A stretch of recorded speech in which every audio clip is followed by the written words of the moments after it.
क्या कॉलेज में किसी को जाति पूछने पर कॉलेज की मान्यता रद्द हो सकती है? क्या एक झूठी शिकायत किसी होनहार स्टूडेंट का करियर हमेशा के लिए खत्म कर सकती? इधर उधर का मामला शांत हुआ ही था कि 2026 की शुरुआत में ही भारत की यूनिवर्सिटीज में एक यूजीसी नाम का भूचाल आ गया।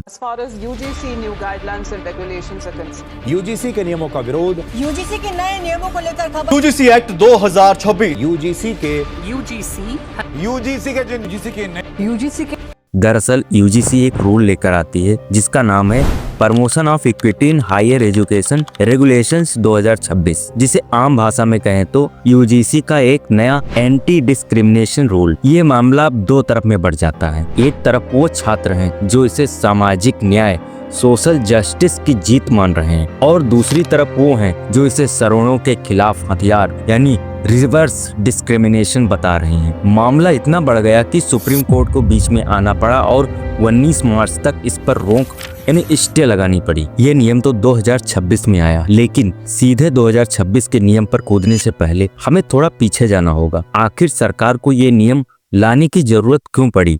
कहानी के तार जुड़ते हैं दो दर्दनाक घटनाओं से। पहली 2016 में हैदराबाद यूनिवर्सिटी रोहित वेमुला की आत्महत्या। इस घटना ने पूरे देश को हिला दिया था और कैंपस में जातिगत भेदभाव कास्ट डिस्क्रिमिनेशन की बहस छेड़ दी। और दूसरी घटना 2019 मुंबई का नायर हॉस्पिटल। डॉक्टर पायल तड़वी एक होनहार और आदिवासी डॉक्टर जिन्होंने अपनी सीनियर्स की रैगिंग और जातिगत ताने से तंग आकर सुसाइड कर लिया था। इन घटनाओं के बाद पायल तड़वी और रोहित वेमुला की माताओं ने सुप्रीम कोर्ट का दरवाजा खटखटाया। सुप्रीम कोर्ट ने सख्त लहजे में यूजीसी से पूछा, कैंपस में भेदभाव रोकने के लिए आपके पास क्या कोई ठोस नियम है? हालांकि 2012 में एक नियम रेगुलेशन था, लेकिन वो दंतहीन शेर जैसा था। उसमें ना तो सख्त सजा थी, ना ही तुरंत एक्शन की सीमा। इसी जवाब में सुप्रीम कोर्ट के डंडे के बाद यूजीसी ने जनवरी 2026 में ये नया ब्रह्मास्त्र लॉन्च कर दिया। अब जरा ध्यान से सुनिए, क्योंकि ये वो हिस्सा है जो हर स्टूडेंट को पता होना चाहिए। यूजीसी ने इस बार हवा में बातें नहीं की हैं, बल्कि एक 3 टायर सिस्टम बनाया है। पहला है इक्विटी स्क्वाड। हर कॉलेज को इक्विटी स्क्वाड बनानी होगी।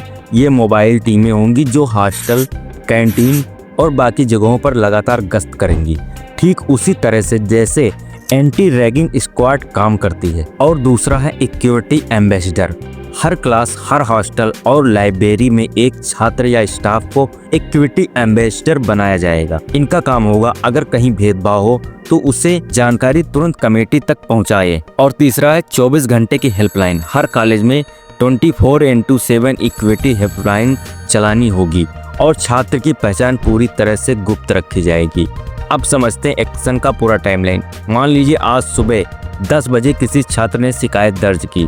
सबसे पहले शिकायत मिलते ही इक्विटी कमेटी को 24 घंटे के अंदर मीटिंग बुलानी होगी। स्टेप 2, कमेटी को 15 वर्किंग डेज के अंदर पूरी जांच करके अपनी रिपोर्ट वाइस प्रिंसिपल को देनी होगी। रिपोर्ट मिलने के 7 दिन के भीतर प्रिंसिपल को फैसला और सजा सुनानी होगी। लेकिन कहानी यही खत्म नहीं होती। अगर छात्र को कमेटी का फैसला मंजूर नहीं है तो सीधे लोकपाल के पास जा सकता है। और यहाँ पर अगर छात्र को कानूनी मदद चाहिए तो लोकपाल एक वकील नियुक्त कर सकता है और उस वकील की फीस खुद कॉलेज देगा। लेकिन सबसे बड़ी बात है स्पीड। नियम कहता है कि शिकायत मिलने के 24 घंटे के भीतर एक्शन शुरू होना चाहिए और 15 दिनों के अंदर फैसला आना चाहिए। और अगर कॉलेज दोषी पाया गया या उसने लापरवाही बरती तो यूजीसी उसका ग्रांट रोक सकती है और उसकी मान्यता भी रद्द कर सकती है, यानी पूरा कॉलेज बंद।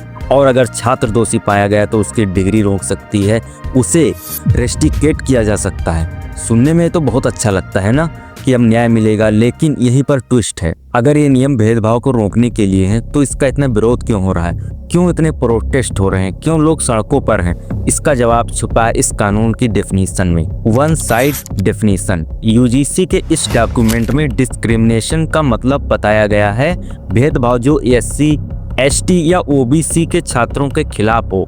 यहाँ सबसे बड़ा सवाल यह उठता है, अगर किसी जनरल कैटेगरी के छात्र के साथ भेदभाव हो तो वो कहाँ जाएगा? आलोचकों का कहना है कि यह संविधान के आर्टिकल 14 समानता और अधिकार और आर्टिकल 15 का उल्लंघन है। कानून सबके लिए बराबर होना चाहिए, लेकिन यहाँ विक्टिम सिर्फ एक विशेष वर्ग को बनाया जा रहा है। और सबसे बड़ा है मिसयूज। हमने देखा है कि कैसे कभी कभी सख्त कानूनों का इस्तेमाल करके आपसी रंजिश निकालने के लिए होता है। आलोचकों का डर है कि कहीं कैंपस इलेक्शन या पर्सनल दुश्मनी में इस 24 घंटे वाले नियम का इस्तेमाल हथियार की तरह किया जा सकता है। आरोप लगाओ और करियर खत्म कर दो, क्योंकि कॉलेज अपनी मान्यता बचाने के लिए बिना पूरी जांच के छात्र को बलि का बकरा बना सकता। और इनके जो कम्युनिटी का स्ट्रक्चर है उसमें रिजर्व कैटेगरी के मेंबर्स का होना अनिवार्य है, अच्छी बात है, लेकिन जनरल कैटेगरी का पक्ष कौन रखेगा?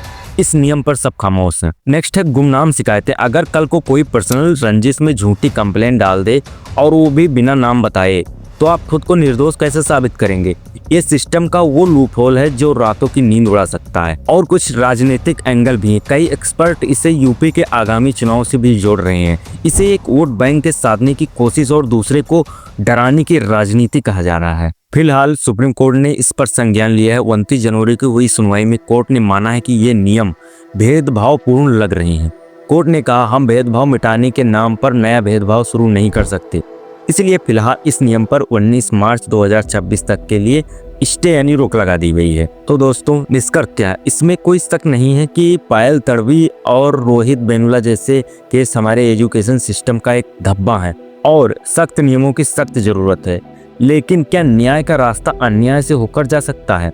क्या भेदभाव की परिभाषा में हर छात्र शामिल नहीं होना चाहिए, चाहे वो किसी भी जाति का हो? ये नियम सुरक्षा कवच बनेगा या तलवार, ये तो 19 मार्च के बाद पता चलेगा। अगर आपको लगता है कि ये नियम सही है या इसमें बदलाव की जरूरत है, नीचे कमेंट में जरूर बताएं। और हाँ, अगर आपको वीडियो पसंद आई हो तो लाइक कर देना, वीडियो को शेयर कर देना ताकि सही जानकारी सब तक पहुँचे। मिलते हैं अगली वीडियो में।